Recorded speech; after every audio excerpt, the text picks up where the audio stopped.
Teror semakin memuncak pasca selebaran dengan judul provokatif serta buku merah didistribusikan. Effendi Ari kalut, takut, dan murka.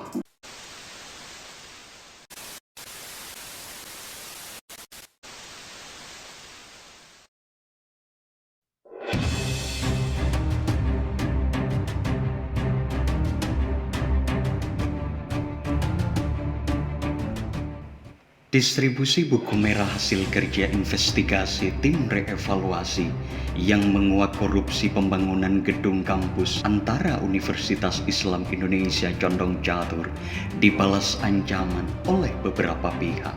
Effendi Ari, Wakil Rektor 2 Bagian Keuangan dan Daliso, selaku Ketua Badan Wakaf Universitas Islam Indonesia saat itu, melakukan tindakan represif kepada para mahasiswa yang memproduksi dan mendistribusikan buku merah. Effendi Ari memanfaatkan saudara seperti M. Karel, ponakan Effendi Ari yang berstatus mahasiswa Fakultas Ekonomi UII, serta merekrut elemen mahasiswa bayaran serta preman. Tidak hanya mahasiswa dan preman bayaran, tindakan represif semakin gencar saat Menwa, Kodim, dan Korem mulai dilibatkan. Mereka semua bergentayangan di kampus untuk merepresi lembaga kemahasiswaan. Lembaga mahasiswa yang kritis tidak berhenti. Kerja-kerja investigasi terus berjalan. Ancaman dan teror dari berbagai sudut tak menyurutkan semangat. Lembaga mahasiswa UII semakin liat membongkar. Demonstrasi, selebaran gelap, dan selebaran resmi diedarkan.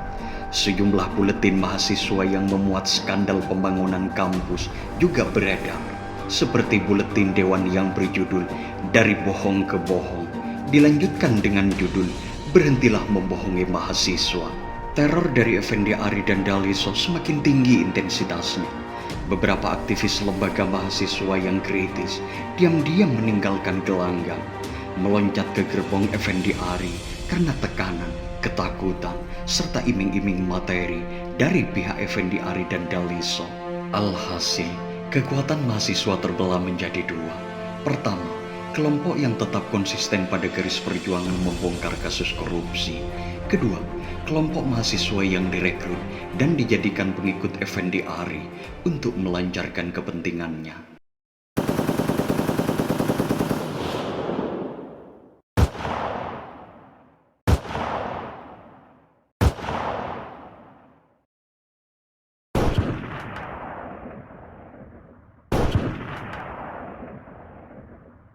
Teror semakin memuncak pasca selebaran dengan judul provokatif serta buku merah didistribusikan. Effendi Ari kalut, takut, dan murka.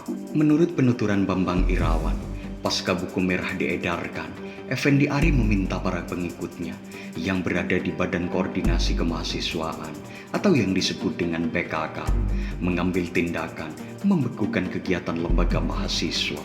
Tindakan membekukan lembaga mahasiswa akhirnya dilakukan oleh Samsuddin Tanda yang saat itu menjabat sebagai ketua BKK, dibantu oleh M. Karel, keponakan Effendi Ari yang saat itu menjabat sebagai anggota Komisi Keuangan PKK.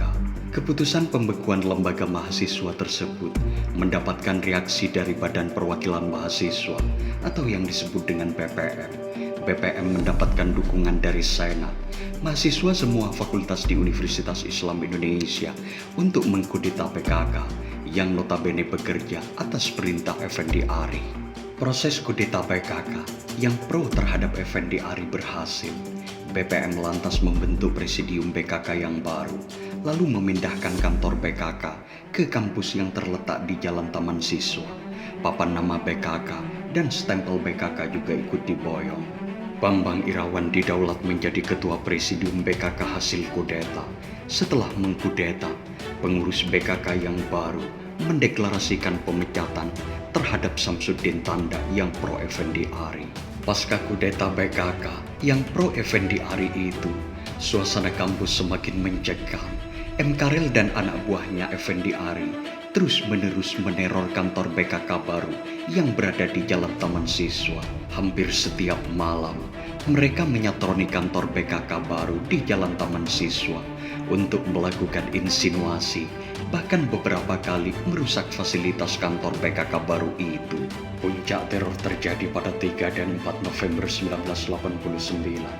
Tanggal 3 November, tim reevaluasi kampus Antara yang semuanya berada di gerbong BPM dan PKK mengadakan rapat di kampus Taman Siswa. Mereka adalah Bambang Irawan, Slamet Saroyo, Samsun Hadi, Hari Subagio, Sailan Al-Faruqi, Ujang Amri, Fajar Hadianto, Umar Soko, Fahrudin, Antonius, Hartono, dan beberapa aktivis perempuan seperti Elda, Murni, Aniro, dan Nona.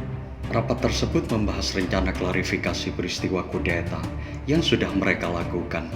Klarifikasi itu hendak disampaikan kepada pembantu Rektor 3 bidang kemahasiswaan dan para pembantu Dekan 3 yang mengurusi bidang kemahasiswaan tingkat fakultas. Pada saat rapat, mereka semua sepakat untuk tetap berada di kampus Jalan Taman Siswa sampai pagi. Tidak ada yang diperbolehkan pulang sendiri-sendiri. Hal itu dilakukan karena ada info bahwa Karel JS akan melancarkan penyerbuan ke kampus Taman Siswa. 4 November tiba. Setelah sholat subuh, mereka bersiap-siap menjalankan rencana yang sudah disepakati pas rapat untuk mendatangi pembantu Rektor 3 dan para pembantu Dekan 3 bidang kemahasiswaan. Fajar Hadianto, Ketua Senat Fakultas Syariah ke rumah PD3 Fakultas Syariah. Samsul Hadi, Ketua Senat Fakultas Hukum ke rumah PD3 Fakultas Hukum. Umar Soko, anggota BPM Fakultas Teknik ke rumah PD3 Fakultas Teknik. Bambang Irawan, Ketua Presidium BKK. Hari Subagio, Ketua BPM Fakultas Hukum, serta Slamet Saroyo ke rumah Rektor 3 Universitas Islam Indonesia, Bapak Dahlan Toib. Ternyata perjalanan Bambang Irawan, Heri Subagio, dan Slamet Saroyo satu jalur ke Jalan Kaliurang. Maka Fajar Hadianto dan Umar Soko sekalian ikut dalam rombongan.